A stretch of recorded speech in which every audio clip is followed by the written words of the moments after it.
ഒരിക്കൽ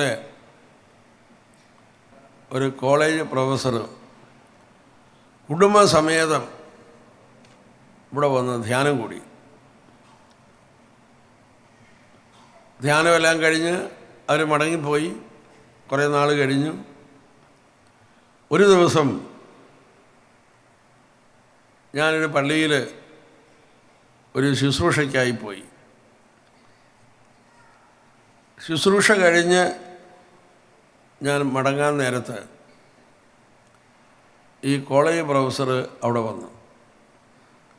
അദ്ദേഹം എന്നോട് പറഞ്ഞു, എൻ്റെ വീട് എൻ്റെ തൊട്ടടുത്താണ്, അപ്പോൾ അച്ഛൻ വീട് വരെ ഒന്ന് വാ എന്ന് പറഞ്ഞു. ഹല്ലേലൂയ.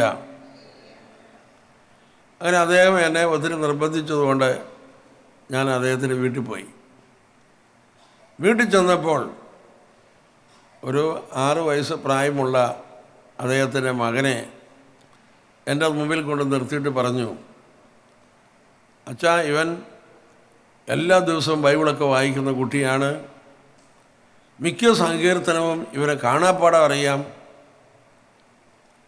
എന്ന് പറഞ്ഞ് അവൻ 23-ാം സങ്കീർത്തനം എൻ്റെ മുമ്പിൽ